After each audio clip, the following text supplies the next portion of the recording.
Olá pessoal, sejam bem-vindos ao segundo vídeo dessa série Imposto de Renda 2024.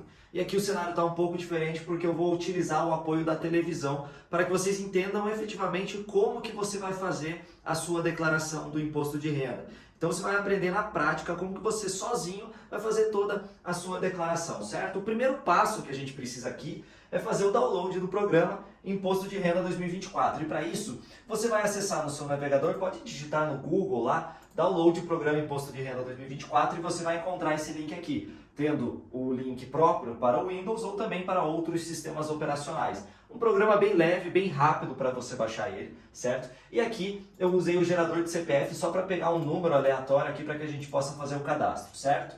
Feito isso, vamos abrir o programa lá na nossa tela inicial, Imposto de Renda 2024. Vocês perceberão que o layout, ele parece um pouco complexo, tá, no primeiro momento, mas ele é bem simples, porque tudo isso aqui é uma tela de boas-vindas. O que você precisa fazer é informar que você vai iniciar uma nova declaração aqui nesse ponto específico. E você vai fazer uma declaração de ajuste anual, é assim que ela chama, tá? Uma declaração do imposto de renda. Você não vai utilizar final do spoiler, porque não é o intuito aqui, e também nem uma declaração de saída definitiva do país, quando você vai mudar o seu domicílio fiscal, certo? Deixa aqui na declaração de ajuste anual e você vai iniciar uma declaração em branco. Primeiramente você vai colocar o seu CPF, que é justamente aquele númerozinho que a gente copiou ali na URL, e aqui o meu nome, vou colocar apenas Fernando. Feito isso, ele te dá essa opção pela tributação, que depois nós vamos falar mais sobre isso, entre fazer uma dedução passo a passo ou uma simplificada. A gente falou disso já no primeiro vídeo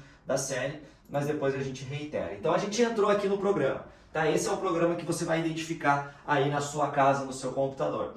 E mais uma vez, ele parece complexo, mas ele não é tão complexo assim. Por quê? Porque aqui você tem as fichas da declaração, certo? E aqui você vai ter que seguir necessariamente essa ordem de cima para baixo. Então, paulatinamente, você vai preenchendo um campo após o outro até chegar aqui embaixo, tá? Não tente ficar olhando muito para a tela, mas isso aqui o que que é? Foca aqui comigo. Vem no primeiro campo e depois a gente vai passando para o seguinte. Identificação do contribuinte. Aqui é você. Se você já fez uma declaração no ano passado, você precisa informar o número dela, tá? Mas se você não tem a declaração, deixa esse campo aqui em branco. Vamos dizer que essa é a primeira vez que você está fazendo. Você ou do seu contador, né? A primeira vez que você está declarando. Data de nascimento, título de eleitor, aí você vai, são informações básicas sobre você, né? Se você já teve alteração nas suas datas, se você possui cônjuge ou companheiro, e se você era residente no exterior e passou a ser residente no Brasil em 2023, mais uma vez, no primeiro vídeo da série, nós falamos sobre esse retorno ao Brasil. E se você colocar aqui na opção sim, de que você retornou ao país, você precisa colocar então a data que você efetivamente retornou ao país.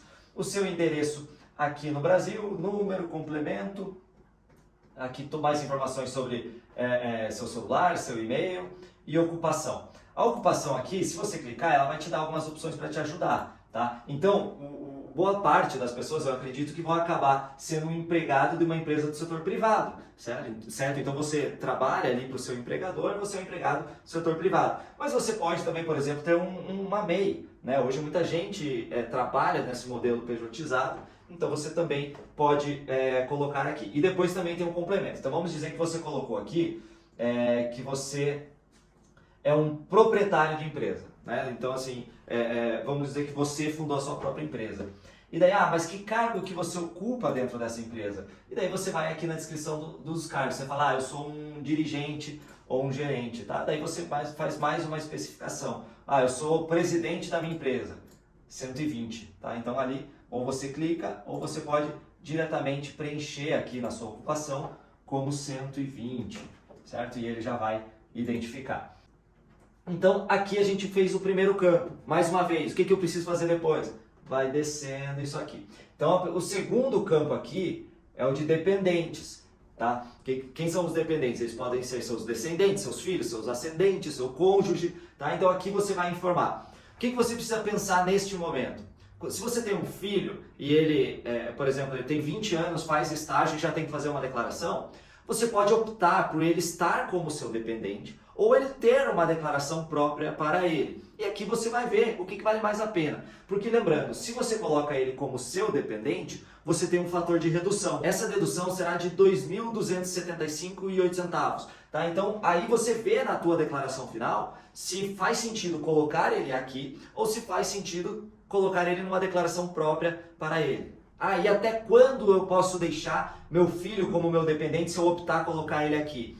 Você pode até os 21 anos via de regra e como exceção até os 24 anos se ele estiver devidamente matriculado em num ensino superior, né, na faculdade ou num curso técnico reconhecido, tá? Então esse seria o máximo que você consegue levar ele na condição de dependente aqui na sua declaração do imposto de renda. Próximo campo, alimentandos. O que é isso? Se você paga pensão alimentícia para um filho, se você paga, você precisa informar aqui no alimentandos. Mas se lembrem o seguinte, você vai perceber que ao preencher aqui essa linha, em algum momento vai perguntar se a decisão que gerou, então, esse seu dever de pagar a pensão, ela foi por escritura pública ou uma decisão judicial. Certo? O que isso quer dizer quando aparece no sistema? Que se você tem uma convenção com o seu, com a sua parceira, com o seu parceiro ex, no caso, você não pode colocar isso simplesmente na sua declaração. Você precisa de um reconhecimento formal, seja por uma escritura pública feita em cartório, seja por uma decisão judicial. Por que isso existe? Embora você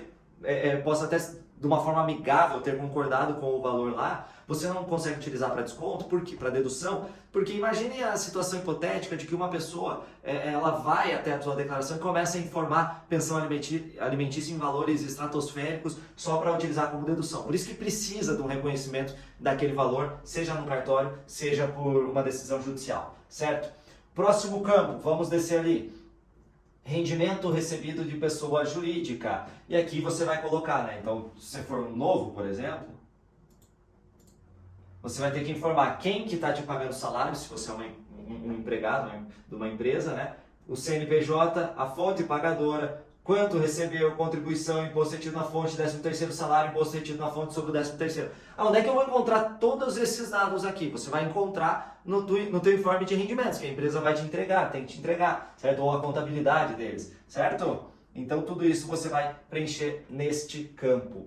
O próximo, rendimento recebido, seja de uma pessoa física ou do exterior. Aqui a gente tem este chamado carnê-leão, né? Quando você precisa declarar mês a mês. Eu nem vou entrar muito no rendimento recebido por pessoa física, porque hoje em dia não é tão comum uma pessoa física ficar pagando salário. É muito mais fácil o cara trabalhar, ainda que uma empresa muito pequena, por meio de uma microempresa, né? Em algum modelo que ele tem uma vantagem tributária. Então, mas se eventualmente você recebe de pessoa física, né, de um CPF, você coloca aqui no carnê-leão que você tem que informar mês a mês, ó, veja, tem janeiro, fevereiro, março, mas principalmente aqui o aluguel, certo? Porque o aluguel você também vai recolher mês a mês. Então se você colocar assim, eu recebi 2.000 de aluguel aqui em janeiro, fevereiro até dezembro, mês a mês você vai gerando a DARF e você vai informar aqui, ó, veja o carnê-leão, você vai informar quanto você pagou nessa DARF mês a mês. Porque se você não informa aqui quanto você pagou, ele vai compensar lá no final da sua declaração e vai ficar muito caro para você,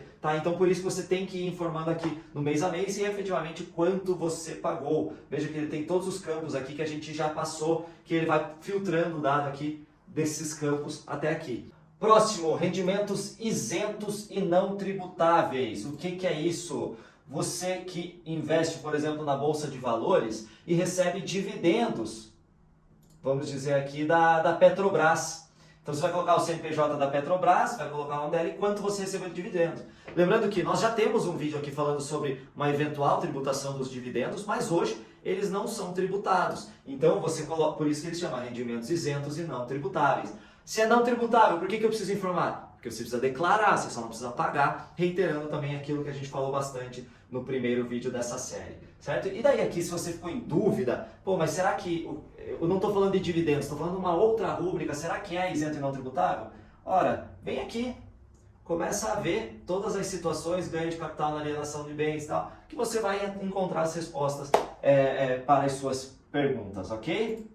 Vamos adiante então aqui. Rendimentos sujeitos a uma tributação exclusiva, também você pode colocar aqui em novo e você vai colocar rendimentos de aplicações financeiras, juros sobre capital próprio, participação no lucro do resultado ou outros. Se você não sabe, coloca outros. Mas, se você tem, por exemplo, uma caixinha no Nubank ali, o CDB, que ele vai render 100% de CDI, é um rendimento de aplicação financeira. Entra neste campo aqui. E por fim, o último campo aqui dessa primeira página, e depois para não ficar muito comprido o vídeo, nós aprofundaremos num segundo vídeo, nós temos rendimentos tributados de pessoa jurídica. Aqui também você vai colocar quem que é a fonte pagadora daqueles rendimentos, o CNPJ, o nome, rendimentos tributáveis, depósitos judiciais do imposto, certo? Para não ficar muito longo este vídeo, nós voltaremos no segundo bloco aqui para terminar esse programinha. Um abraço e até a próxima.